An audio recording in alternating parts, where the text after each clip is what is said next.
Kali ini, tim potret melanjutkan perjalanan ke Kabupaten Agam, daerah yang kaya akan pesona alam. Setiap sudut menawarkan pemandangan indah bak lukisan.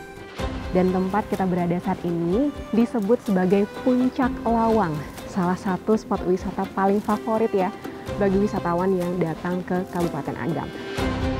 Perjalanan ini membawa kita pada destinasi utama kita. Pemirsa, ini dia. Danau Maninjau, ikon dari Sumatera Barat.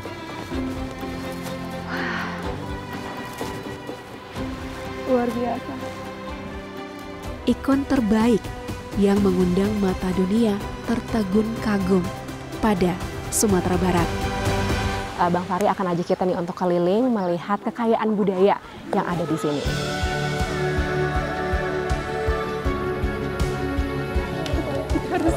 Oh, enggak apa-apa. Oke. Sebuah pengalaman yang gak akan kami dapatkan di tempat lain. Perpaduan yang unik. Unik kan? Perpaduan yang unik. Mari bersama tim potret menikmati anugerah indah Danau Maninjau.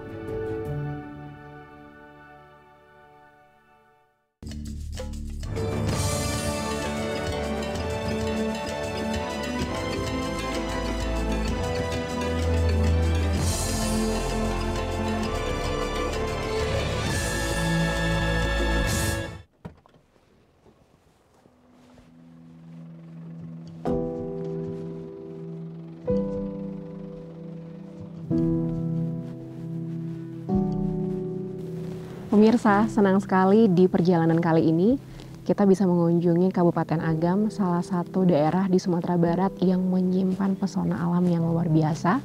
Dan di kabupaten ini juga ada salah satu danau ikoniknya Sumatera Barat, yaitu Danau Maninjau. Dan untuk melihat keindahan Danau Maninjau yang begitu memikat pemirsa, kita berkunjung ke Puncak Lawang, salah satu spot favoritnya wisatawan. Untuk melihat Danau Maninjau, para wisatawan datang dari berbagai penjuru ya, dari berbagai daerah hanya untuk melihat keindahan Danau Maninjau dari atas puncak. Nah, Puncak Lawang ini punya ketinggian mungkin sekitar 1.200 meter di atas permukaan laut. Dan dari sini kita bisa melihat betapa luar biasanya Maninjau dan kawasan yang mengelilinginya, pemirsa.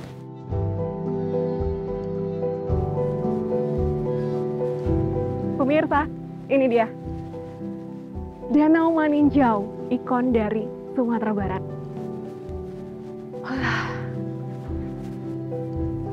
Luar biasa.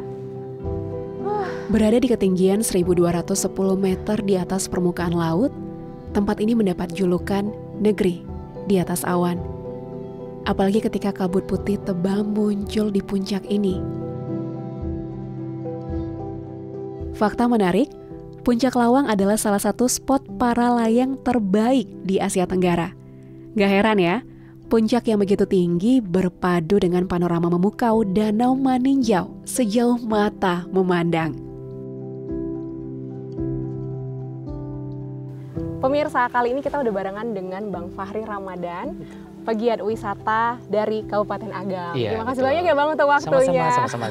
Jadi kali ini Bang Fahri akan ngobrol dengan kita nih tentang geliat wisata yang dikembangkan khususnya juga di Nagari Lawang ya Bang ya. Betul. Adanya Puncak Lawang dan juga panorama Danau Maninjau, dan nanti Bang Fahri akan ajak kita nih untuk keliling melihat kekayaan budaya yang ada di sini. Gak sabar nih Bang Fahri pengen.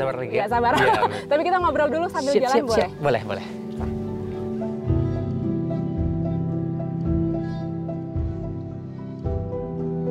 Bang Fahri Ramadan sudah bergeliat di bidang wisata Kabupaten Agam sejak 2021.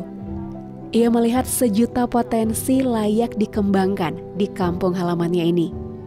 Nah, apa yang Abang dan teman-teman mungkin sama pegiat wisata lakukan lah gitu ya untuk terus mempromosikan wisata yang ada di Nagari Lawang, tentunya kawasan Maninjau juga gitu, dan Kabupaten Agam secara keseluruhan?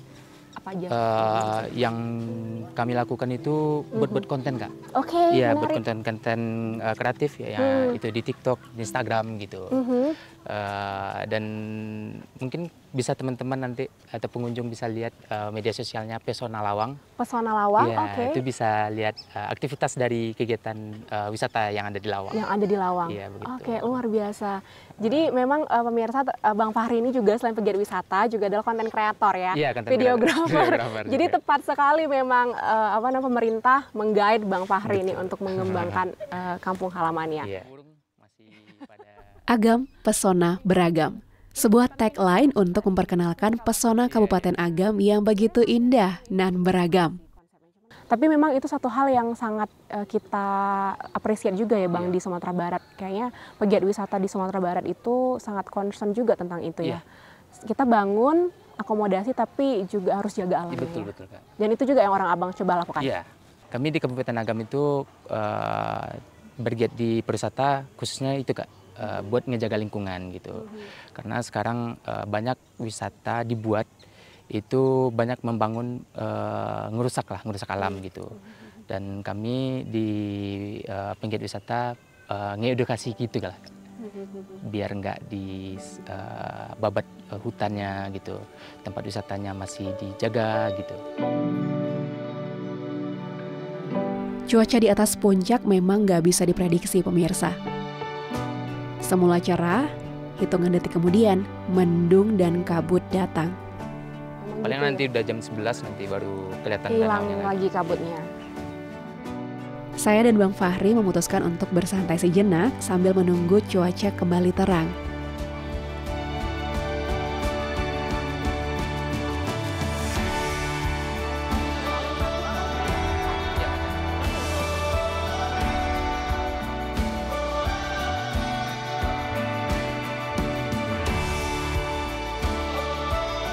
Bang Fahri akan ajak kita melihat tradisi masyarakat setempat yang masih lestari dan saat ini menjadi atraksi wisata budaya paling menarik di Lawang. Pemirsa, tadi kita udah ngobrol dengan Bang Fahri dan juga nyantai tadi ya. Iya, sebentar nyantai. ya Bang. Ngopi-ngopi juga ini. Bener. Setelah ini Bang Fahri akan ajak kita untuk ke salah satu kilang tebu. Betul. Kilang tebu yang ada di Nagari Lawang untuk melihat proses pengolahan gula ya Bang gula ya. saka. Gula saka. Iya, gula Nah, saka. ini salah satu kearifan lokal dari masyarakat sini. Gak sabar pengen lihat seperti apa prosesnya.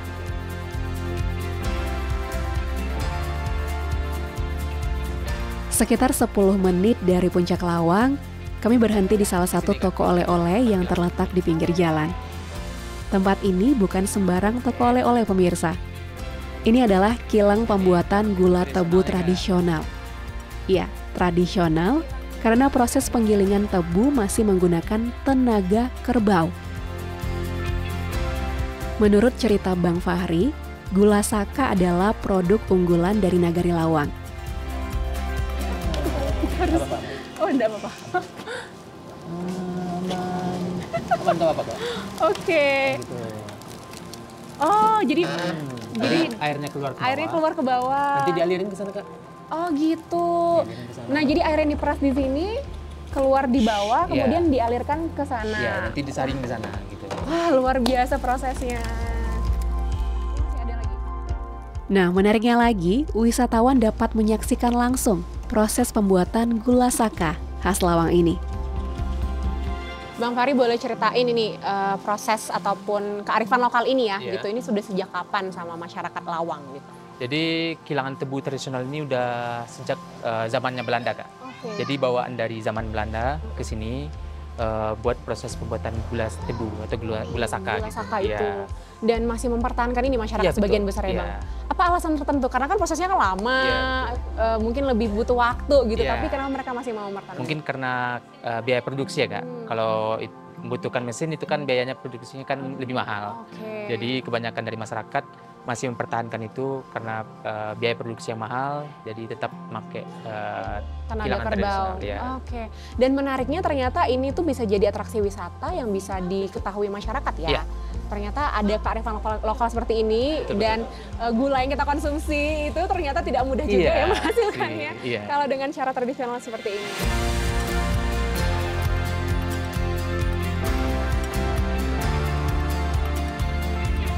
Proses memasak perasan air tebu memakan waktu berjam-jam pemirsa. Air tebu terus diaduk sampai mengental dan berwarna coklat kehitaman. Kemudian adonan dicetak dalam cetakan batok kelapa. Nah, 1 kilogram gula saka dijual dengan harga Rp30.000. Cita rasa gula saka yang dihasilkan dengan cara tradisional seperti ini rasanya lebih manis dan harum.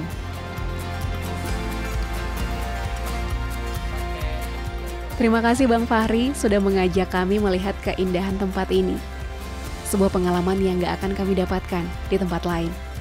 Sampai kita bertemu lagi.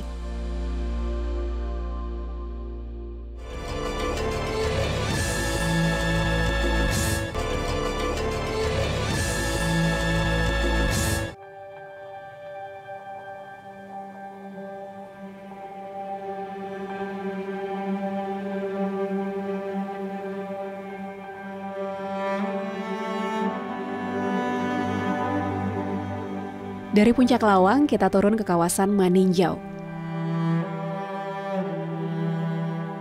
Awalnya saya nggak sadar bahwa jalan yang kita lewati ini adalah jalan paling ikonik di Sumatera Barat. Kelo Ampe Puluah Ampe, pemirsa. Wah, ini perjalanan yang paling epik. Jalan berkelok ekstrim dihiasi pemandangan yang luar biasa, mengagumkan.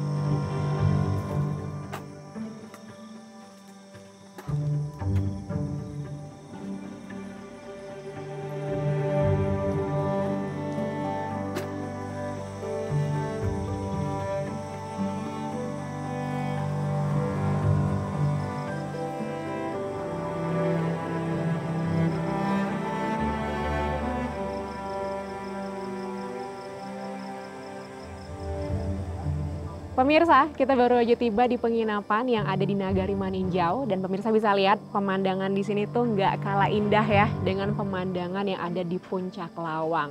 Dan kita bersyukur sekali juga bisa nemu penginapan yang punya view seindah ini nih. Dan di sini juga suasananya menyatu sekali dengan alam. Jadi malam ini saya mau beberes sebentar dan nanti kita mau menikmati suasana malam di sini.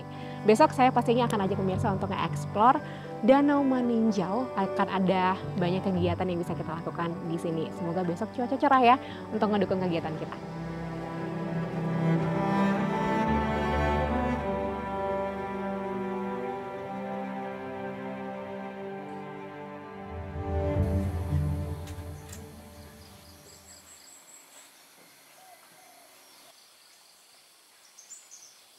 Wah, selamat pagi pemirsa.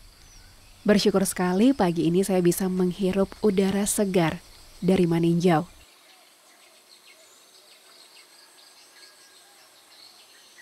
Pemirsa, sesuai janji saya kemarin, hari ini saya mau ajak pemirsa untuk melihat keindahan Danau Maninjau. Dan saya rasa cara terbaik ya untuk kita bisa menikmati Danau Maninjau adalah dengan berkeliling naik sepeda. Kapan lagi bisa menghirup udara yang masih bersih dengan perkampungan yang masih asri ya. Dan kita bisa keliling nih, bersepeda menikmati Danau Maninjau. Jadi pemirsa, temani saya ya, yuk.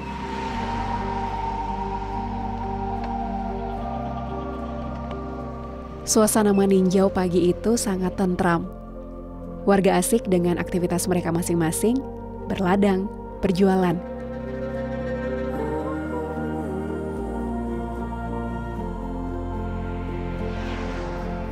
Menyegarkan sekali bisa bersepeda di sekitar kawasan Danau Vulkanik Maninjau.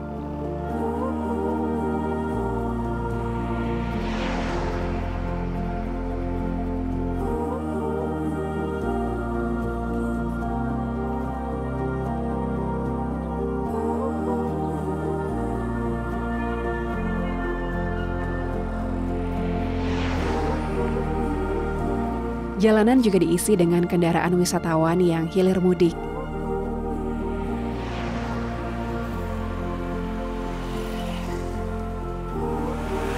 Saya istirahat sebentar sambil sarapan di warung pinggir jalan. mencoba lontong khas Maninjau. Nah, seporsi begini hanya Rp10.000 pemirsa. Kenyang dan puas.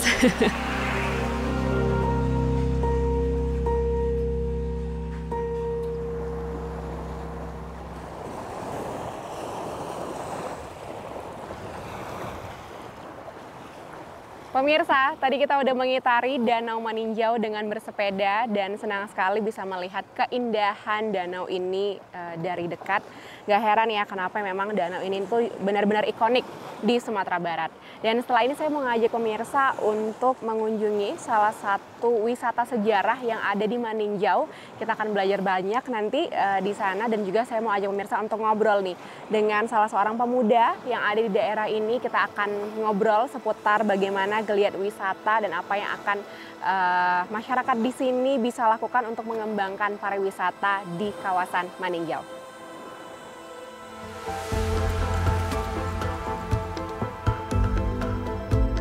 Di tepi Danau Maninjau, tepatnya di Nagari Sungai Batang, sebuah warisan sang ulama Indonesia menapak indah.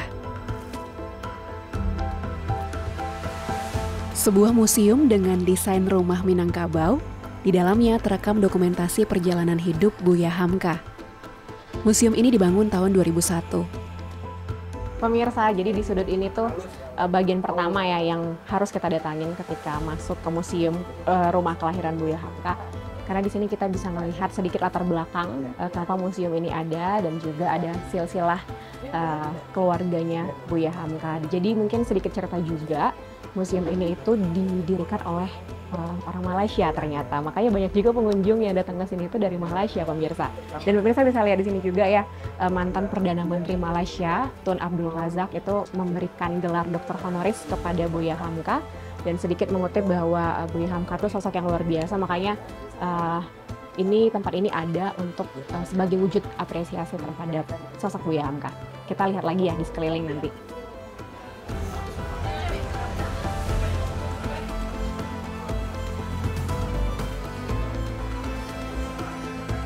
Haji Abdul Malik Karim Amrullah atau Hamka, lahir dari keluarga yang memegang kuat ajaran agama. Ayahnya adalah tokoh pembaharuan Islam di kalangan masyarakat Minangkabau. Sosok Buya Hamka menjadi teladan bagi masyarakat Indonesia hingga perjalanan hidupnya dijadikan film yang dirilis tahun 2023 lalu.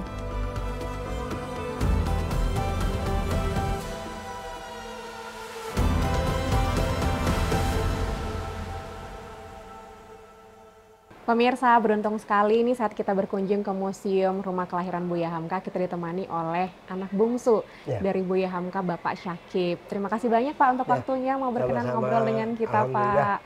Iya pemirsa, jadi nanti Pak Syakib mungkin boleh cerita ke kita ya sedikit sejarah tentang museum ini.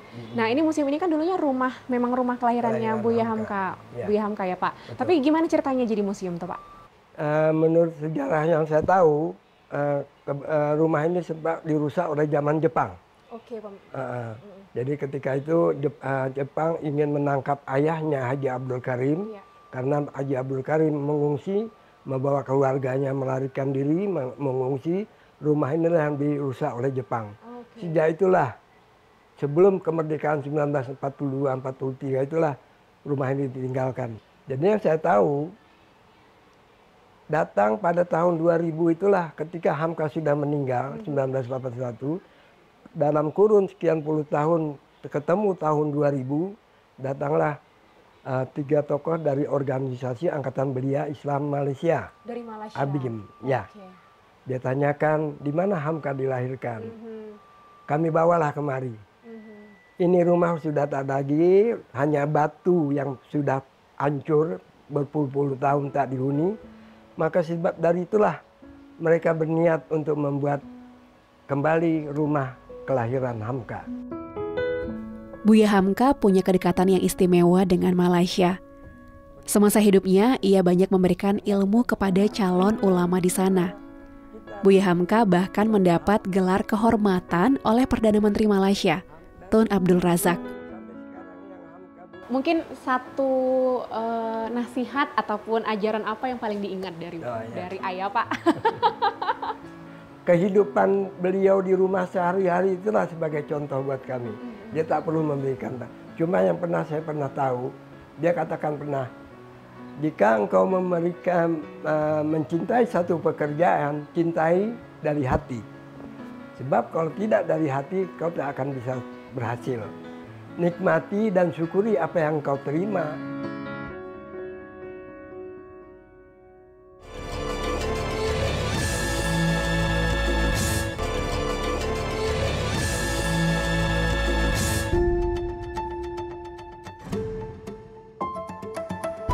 Masih dari Nagari Sungai Batang, mari kita temui pegiat wisata yang punya dedikasi dalam membangun dan mengembangkan wisata di daerah ini. Pemirsa, kali ini kita udah barengan dengan Bang Rudi Yudhistira. Bang Rudi ini adalah seorang jurnalis, pemirsa, dan juga pegiat wisata di Sungai Batang, kawasan Maninjau. Nah, kita akan ngobrol banyak hal nih dengan Bang Rudi, tapi pertama saya mau appreciate nih Bang tentang keindahan alam Sungai Batang dan juga Maninjau luar biasa. Terima kasih. Iya, beneran menenangkan ya Bang. Berada di sini. Bang Rudi, sebelum kita ngobrol ya tentang geliat wisata di sini, ini kita lagi ada di depan rumah adat mungkin bisa dibilang ya Bang ya. Bisa, ya. Tapi Abang boleh ceritain nggak sih ini rumah ini sepertinya juga usianya udah cukup tua, tapi sepertinya masih terawat dengan baik gitu. Boleh ceritain ke kita Bang? Boleh. Iya, ini salah satu situs cagar budaya yang ada di Kabupaten Agam. Okay. Dan ini adalah rumah tetua Angkulareh yang ada di Sungai Batang. Dulunya Angkulareh Ampek Koto. Nah, ini salah satu rumah orang yang pada saat itu di tahun 1900 sampai 1930-an, beliau itu menjadi pemimpin yang memimpin kawasan 4 nagari atau 4 wilayah daerah. Ada wilayahnya Nagari Sungai Batang, Tanjung Sani, Maninjau, dan Bayur. Angkulareh inilah yang memimpin 4 daerah ini. Dan rumah ini sepertinya familiar di beberapa film nggak sih Bang? Oh, iya. Atau saya salah? Benar. Benar. Buya Hamka, Ranah Tiga Warna, Lima Menara, dan beberapa film yang lain kayak Ondeh Mande. Dan ada beberapa film lain yang berkesempatan bisa syuting di sini. Hamparan sawah hijau yang subur dan panorama Danau Maninjau yang begitu eksotis membuat Nagari Sungai Batang punya keindahan tersendiri. Beberapa cagar budaya seperti Museum Buya Hamka semakin melengkapi kekayaan daerah ini. Potensi berlimpah ini menginspirasi Bang Rudi untuk merangkul warga agar bergeliat bersama. Pemirsa, kita udah ngobrol banyak hal dengan Bang Rudi. Terima kasih banyak loh Bang untuk waktunya. Dan aja kita keliling, dan kali ini petualangan kita ya ditutup dengan pemandangan yang luar biasa. Matahari terbenam nih, ada sunset pemirsa di sebelah kiri kita dengan pemandangan Danau Maninjau yang benar-benar indah dan menenangkan. Jadi bersyukur sekali untuk perjalanan kami hari ini Bang Rudi. Dan pemirsa, kalau ke Sumatera Barat jangan lupa sekali lagi saya ingetin untuk berkunjung ke Danau Maninjau dan merasakan betapa indahnya anugerah ini, dan bisa melihat kearifan lokal masyarakat, belajar dari Museum Rumah Kelahiran Buya Hamka, dan melihat juga bagaimana masih asrinya ya suasana perkampungan yang ada di sini, dan juga di Sungai Batang khususnya ya Bang ya, masih terasa sekali. Jadi ini salah satu perjalanan yang paling menyenangkan menurut saya di Sumatera Barat. Jangan lupa pemirsa mampir ke Maninjau. Terima kasih banyak Bang Rudi. Sama-sama.